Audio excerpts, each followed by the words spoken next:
Some called me crazy and some called me mad when I showcased my full Noblar build, and others said it was super easy and I wasn't challenging myself enough, and I took that to heart. So welcome guys, I'm a Rubber Ducker War, and today I shall be bringing a full Toad build up against the mighty Boris Urson-led Kislev forces. We're on Troll Country as well, which is technically Kislev territory. So, of course, that's going to give them a bit of a boon, but I'm not scared of anyone. In fact, this is the closest I can get to be playing my Lizardmen. I'm just picturing each of these Toads as a mighty Slan, and if I do that enough, if I believe in the heart of the Toad just enough, perhaps there's a chance I can even be victorious. Much like the full Noblar build that I showcased just the other day, there is no Toad Legendary Lord. So we do have a basic Legendary Lord, relatively cheap Herald of Nurgle coming with that death magic. But as you can see, everything else is going to be Toad, Toad, Toad. It is a mixture of Pox Riders and basic Plague Toads. It makes some exciting stuff though. The Kislev player is coming in with a relatively small and enclosed build. And look at this. Imagine being the general of the Kislev army and this starts hippity-hoppity its way towards you, looking for that property. We have Plague Toads, we have Pox Riders, and that is literally just a sea of beautiful Toads and madness up in the skies on a Plague drone as the Herald of Nurgle of Death Magic, Cunning of Spirit Leech, and Fate of Buna. As my opponent, he does have double Warbear Riders, one on either flank. He's coming in with Boris Urson, of course, leading the battle line. Likewise, he's memeing himself a little bit with an Elemental Bear, no Spellcaster, decent amount of infantry in the form of Armored Corsairs and double Tsar Guard. And then we have Little Grom in the back. Not the best targets for Little Grom, but look at my beautiful green Horde of Death. What's that coming over the hill? Is it a monster? Yes, it is a giant, terrifying Nurgle monster. And they're bounding towards the enemy. Little Grom takes a few of them down, but you cannot stop the march of the mighty Toads. King Theoden and Rohan, eat your heart out. If he had this army, he'd have had no problems whatsoever taking on Mordor. Now you can see the Warbear Riders we jumping with a few Toads and trying to circumvent them with others to really get to grips with the enemy infantry. All our Toads are pretty decent at enemy against enemy infantry with that anti-infantry strat. They're going to push onto the enemy as quickly as possible. Over on the far side, the Warbear Riders has caught us out a little bit. We're fighting in the trees. It is 2v1, but it's still going to be a relatively bad fight for us. So I do bring over the Herald of Nurgle. His main play is going to be to Fate of Buna these Warbear Riders, plus heal up my nearby troops with his passive ability. On the far side, Boris having a whale of a time. It does look like his shard has been popped. Oh my god, all his buffs have been popped. And he is ripping and tearing into the mighty Toads. These pesky Warbear Riders with Stand Your Ground popped on them are really not taking significant damage whatsoever. The Toads are trying their best. That lovely sunset behind them. But it's not going to be enough for the Polar Bears are victorious in that fight. However, in the main infantry, we are running over the Zargard comfortably. Armored Corsairs, Zargard, they are nothing but food for the mighty Toad army. The Little Grom as well is also taking a bit of pressure. Herald of Nurgle is going to be flying over. We're able to drop Fate of Buna luckily on the Warbear Riders. Hope that means I win this engagement. It's still 2v1, but Warbears are mighty and proud warriors of Kislev. And we are able to distract the Elemental Bear quite a bit with just one or two Toads. Looks like he was getting a little bit confused there and not really involved in the main action, which is perfect for me because look at the decimation we're doing on the Kislev front line. All those units down to about a third HP. I am trying to circumvent around this engagement now with a couple of the hippity-hoppities, leaving one unit in here to bog down the Warbear Riders and Boris, and use the other two units to rotate up and around into this middle fight, where we're really having quite a lot more success. Now, Bounce Power doesn't like us too much, but that's just relatively even, just below for us a little bit. Zargard getting ripped to shreds as the Pox Riders manically laugh as blisters and boils burst over the enemy, infecting them with the loving embrace of Nurgle. Pox Riders doing a really decent job as well. Boris is being pinned in by some more Plague Toads. One unit was about to get destroyed by the Warbear Rider, so I try and kite away as much as possible and distract my opponent, but he's far too sharp with his micro there, and he's going to be rotating back with his Warbears. Hidden in the trees, we still got that fight going on. It looks like it's a pretty close fight, actually. Pox Riders just about clinging on for dear life, hippity-hopping into the bear faces, using that Toad Jiu-Jitsu as well as physically possible. Warbear's getting rather low now. Elemental Bear is struggling to keep up with the pace of my army, which is just swarming.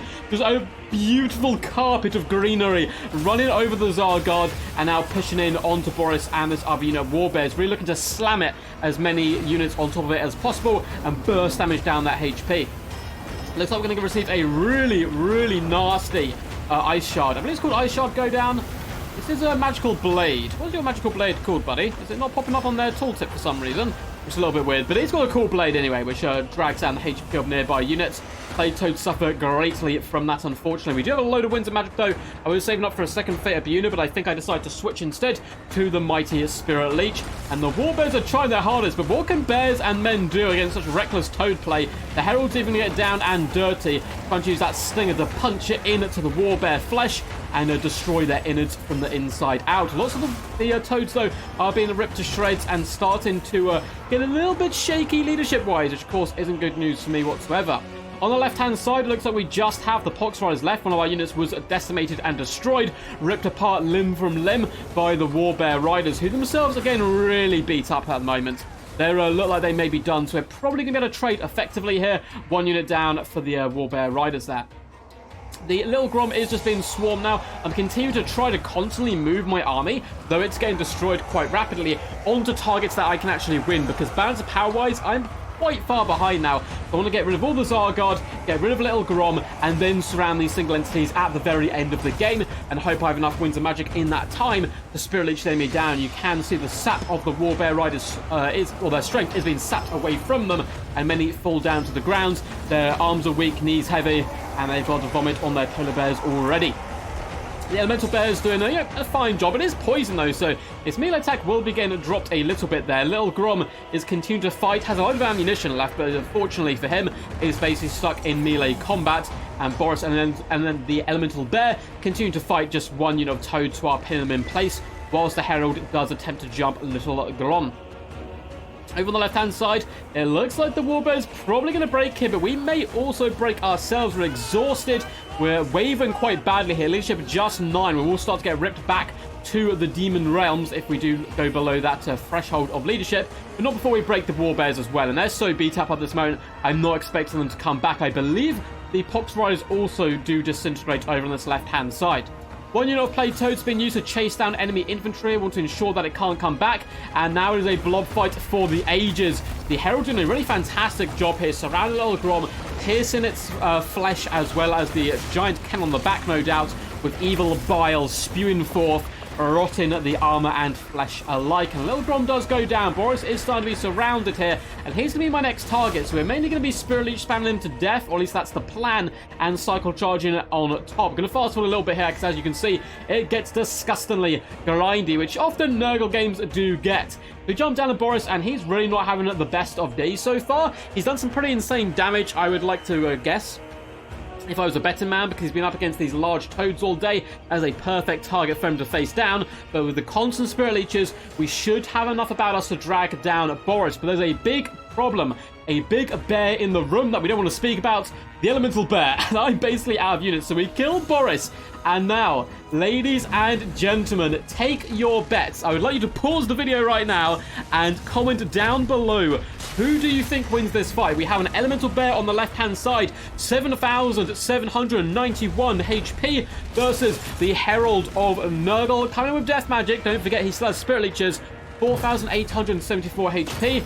Take your bet. I'd like to see how many of you get it right and how many of you get it wrong. You can see we are coming in with those Spirit Leeches as we try to whittle down the mighty beastie, and the fight goes on. Now, luckily for us, we will be poisoning, I believe, the Elemental Bear, meaning that it is going to suffer a little bit when coming to hit us. Likewise, the Herald, when he's in combat, does get a big boon to his melee defense, and it's not even close. I mean, every big hit he gets, it gets a little scary. If he got a couple of hits in a row, it'd be quite tough. But look at this. The Elemental Bear, such an expensive powerhouse, a melee god of war, being ripped to shreds by our spellcasting lord here, who's quite comfortably beating back the bear.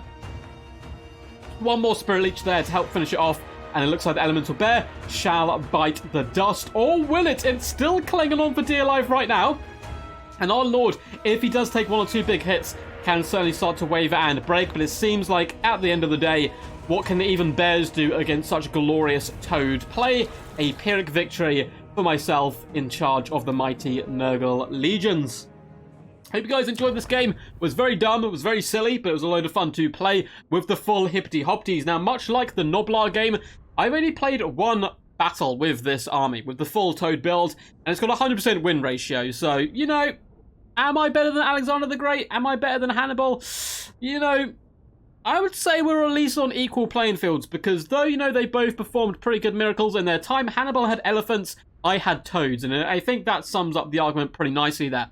The Herald of Nurgle did a fantastic job. 4,600 gold value on him. Really did carry the build in general. I mean, some of the toads, the Poxrise in particular, did amazing. Look at this. 1.3k, 1.1k. Everyone else did kind of suffer. We were able to break off a lot of the enemy, though, and grind them down in the end. Likewise, my opponent's units did pretty good. 2.2k on the Mighty Boris. 2.5k on the Elemental Bear. We got 1.7k, 1.5k on the Warbear Riders, but the infantry really did suffer. Even the Zargard not quite paying for themselves there.